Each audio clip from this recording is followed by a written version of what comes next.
How long have you been a part of this church? And in what ways have each of you served? Go ahead. So it's 6 years old now as a church, right? So 6 years. We've been a part of it, and I think mostly I've done the warming shelter and the worship team. Yeah, and I've done a lot of other things, all the other things. Time is on my side. Yes, it is.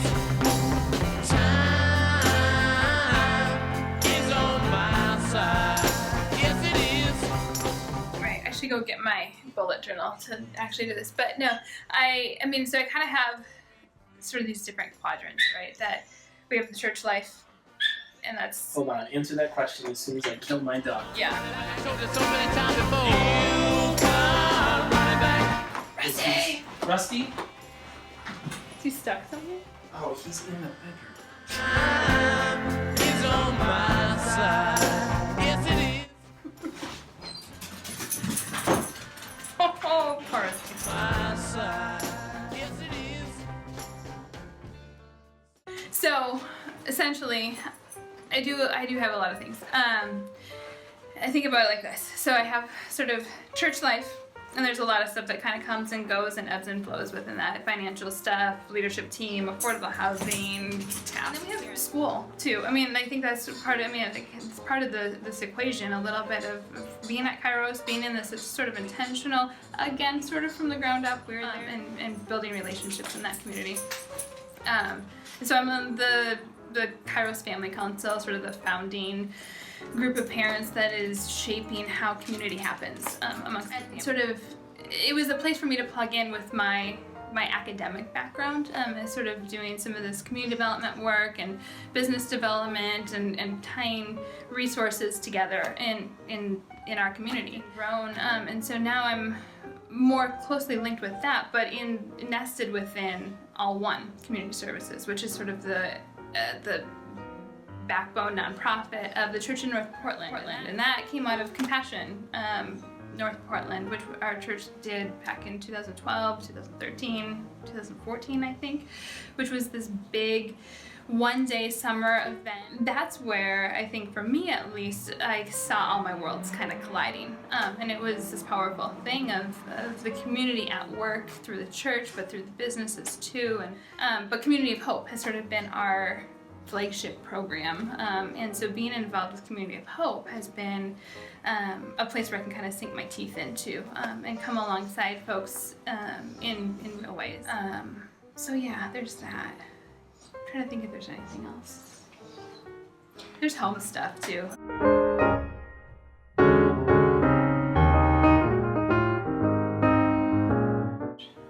Yeah, I'm not nearly as good of a person. We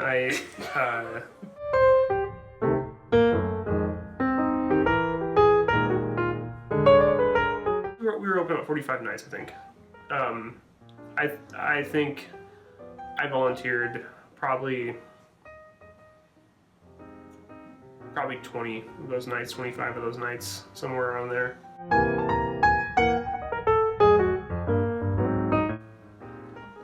No, I mean, Tom took some before he broke his heart, and then you took some. There were different people that took some here and there, but yeah, I was on call for most of them.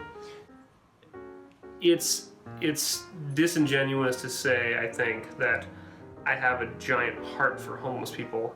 I don't have a heart for a lot of things, or I don't really know what that means in the context sometimes that people say it. It doesn't feel like this warm feeling toward homeless people or toward anybody, always. It's sometimes I think maybe a sense of duty, sometimes a sense of guilt that spurs this on. The impetus for these things that I'm involved in, maybe even that we're involved in general, is there's many of them, and some of them are selfish, and some of them are... It's been a big learning experience, and it's been hard at times. But even with it, even with this winter being so crazy and so hard, it's a sprint. It's at most a quarter of the year, and the rest of the year I'm just trying to watch the kids while she's off doing stuff. Yeah, which takes like 45 minutes of my week. I mean, this isn't a big thing, right? It's just, that's an easy thing to do. Maybe that's what it is. I pick the extremes. Like I pick one hard thing and one easy thing, and then people don't bug me about doing any more at church. Yeah. Partly that sort of work ethic. I think that's part of what Anne was saying too before. Like there is this sense of duty, of responsibility to our community, responsibility to each other, to grow these virtues in our life together and in our family. And so we do the things. And when they align with our passions, like that's gold right there. So why not? There's this sense that foundational thing, for me at least, a lot of times come back to gratitude.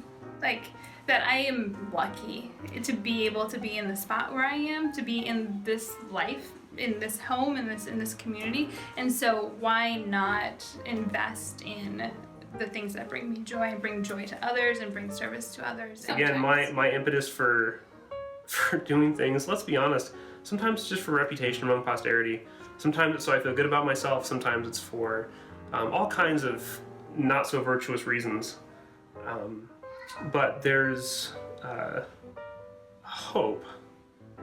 I think there's a promise in the Gospels, and there's a promise in the Bible that the abundant life is abundant when you are serving other people. It's abundant when it's not about you. It's abundant when it's directed outward. I can't say I've experienced that all the time. I think I've gotten glimpses of that. I think sometimes, maybe at best, maybe at my most virtuous, the reason to give time to your community and your church and your family, at best, is in the hope that you'll get to experience that abundance. Yeah. It's the only thing I'm better in than Stephanie. It's true. It's the only thing. Sports, parenting, whatever. This is it. I win in this one. A lot of times my no's are really when My I want yeses. you to say no. Like Yeah. I say no because that's what I want your answer to be. Yeah. But then I read it as, okay, great, he can be there, so then I can do the thing. Yeah, I can watch the kids. I've actually had some pretty good mentors, even in the last year and a half, 2 years, and that, like, okay, there's this breaking point for me a little bit, and that probably happened in that year after Evie was born, where suddenly we had 3 kids, not suddenly, but kind of, where I could do it with one. One is just, you just take them along. 2 was, yeah, there's some balance here, some logistics we're gonna have to work out, but let's keep going. With 3, I think I kind of hit a point, and that's actually where I started saying no to compassion. I said, no, 2015, not gonna happen. That was my first real strong no. This is an important part. We are involved in a lot of things at church. Steph much more than me, but the reason for that, and even a little bit of the reason for her being involved more than me, is that we have. We've been blessed with a situation in our life where we can do that. Yeah. We have a support system in place. We have just a random chance occurrences in our life that have made it easier for us to do more things. Yeah. And it's not the case that everybody is in that situation, and that's important to recognize. For as much as we do, for as many things as Stephanie's involved in, and I'm involved in, it's worked out really well for that to happen. Yeah. And we recognize that. It's not something that everybody is in a place in their lives in various ways to give up that much time.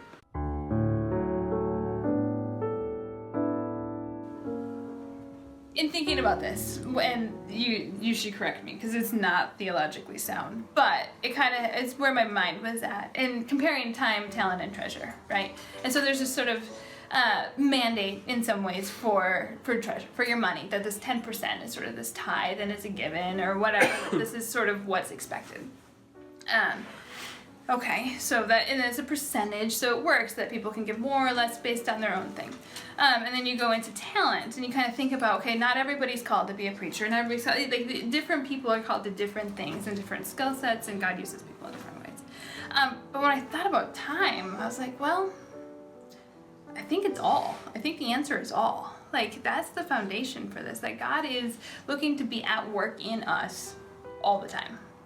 And so if you start with that as the baseline, that this is where it's coming from, that God is looking to, I don't like to use the word use us, because that's not what it is, but the Spirit's looking to be connected with us and have us be aware of how and why God is at work and how he's moving. And so, all the time, which is, and so when you think about how you're using your time and your talents and your treasure, like, I think it all kind of flows together, but that foundation of, like, God wants me to be paying attention all the time. And then suddenly you're seeing God at work, and not so much you at work, but God at work through you, and it becomes an easier thing to say yes to. And that just, and it doesn't, it looks different. You see God in other places, in unexpected places, in unexpected ways. And so, yeah, I think it becomes a habit in a lot of ways of thinking about how is God going to use me, how am I going to spend my time in a way that is fulfilling and not for myself but for the kingdom at large. Before you answer, you can't correct the theology in that because that was really, really good. No, I don't So think. even try. I don't think. That's so good, so good. So you better come up with something I wasn't. that might be good like that. I'm gonna 'cause be- That was some pretty good theology, dude. I'm gonna be totally honest. I wasn't really listening. Yeah, I guess one of the things I think about, if we're gonna talk about the Bible or theology or how this connects to faith, and maybe how people can find meaning here. I don't know, but there's this part where apparently someone's complaining to Paul that these people are talking about Christ and preaching about Christ because of their own vanity. And Paul says, I don't care. Are they talking about Christ? That's all I care about. And there's this,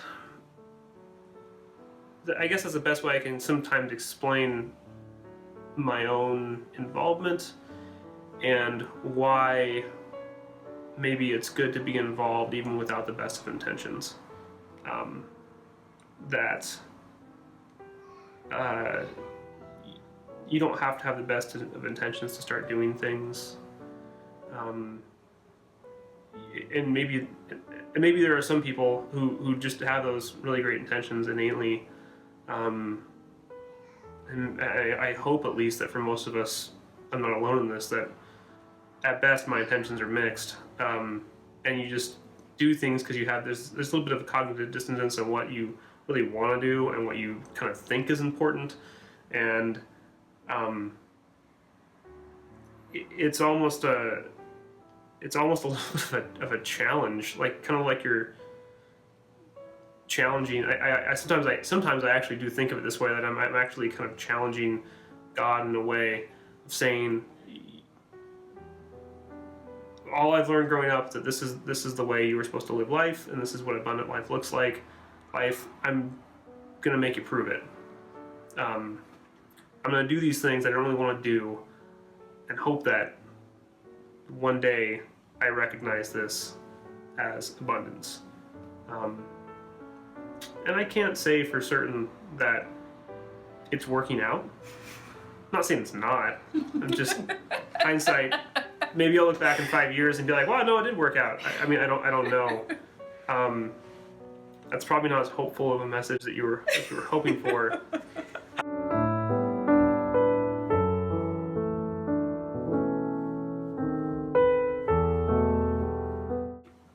I guess maybe as a way of a challenge, maybe instead of motivation, if anybody, including myself, is interested in this life of faith and what it means to be a Christian and all these things, and wants to have any meaning whatsoever, then, or wants this faith to have any meaning whatsoever, it needs to have a connection with your day-to-day life in a specific spot, in a specific community. That's what you were told to do. This is what I think that the theology of Christianity points toward, is that you are to take care of the place you live in. And if you want to find meaning in life, or abundance, or virtue, that's the place you have to start. And so it's a little bit of a challenge of, if you are calling yourself a Christian, if I call myself a Christian, I kind of have to test it. And the way to test it is to start trying to love and serve your neighbors and see if that goes anywhere.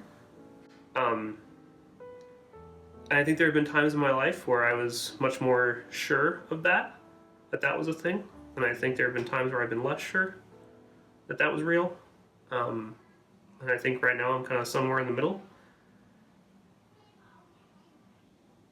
But that's just what you do. That's what you have to do. There's no other way we all know there's no way to scientifically test faith. This is really the only way to do it. It's just to try it out and see if it works.